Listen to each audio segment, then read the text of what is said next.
এক লোক হযরত আলী রাদিয়াল্লাহু তাআলা আনহুর কাছে এসে আরজ করলেন, হে আলী, আমি প্রচুর মেহনত করি, কিন্তু এই মেহনতের কোনো প্রতিফল পাই না। আমার প্রতিটি দিন পেরেশানিতে কাটে। আমার জীবন থেকে, আমার রিজিক থেকে যেন বরকত উঠে গেছে। তখন হযরত আলী রাদিয়াল্লাহু তাআলা আনহু বললেন, হে আল্লাহর বান্দা, তোমার চেহারা দেখে মনে হচ্ছে তুমি ঘুম থেকে উঠার পর ফেরেশতার লানত নিয়ে ওঠো, আর সে লানতের কারণে তোমার কাজ বিগড়ে যায়।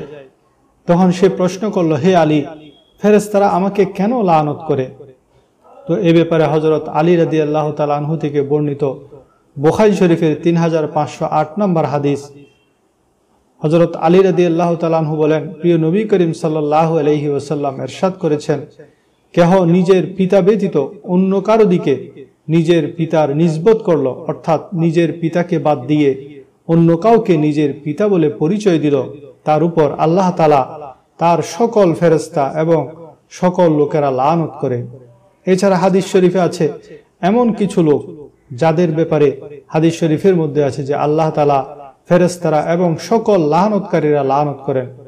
যেমন মুআজ্জামুল কবীরের 12709 নম্বর হাদিস, যারা সাহাবায়ে কেরামের সমালোচনা করে সাহাবাদের ব্যাপারে মন্দ কথা বলে, তাদের উপর আল্লাহ ও তার ফেরেশতারা এবং সমস্ত লানতকারী লানত করেন।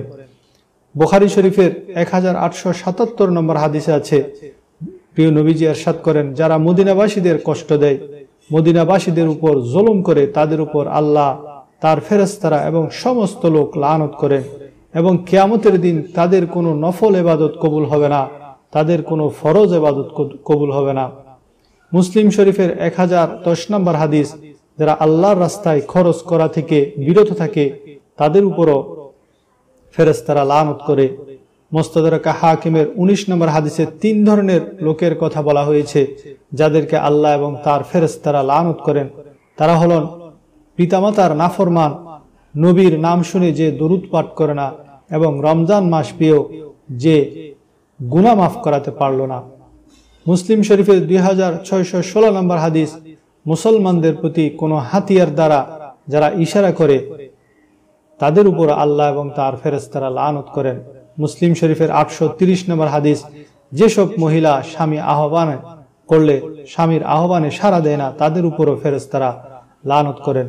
সুতরাং পিতার পরিচয় গোপন করা, সাহাবাদেরকে মন্দ কথা বলা, মদিনাবাসীদের উপর জুলুম করা, আল্লাহর রাস্তায় খরচ না করা, দরুদ শরীফ না পড়া, মা বাবার নাফরমানি করা, রমজান মাসে গুনাহ মাফ না চাওয়া, মুসলমান ভাইয়ের দিকে হাতিয়ার তাক করা, মহিলারা স্বামীর ডাকে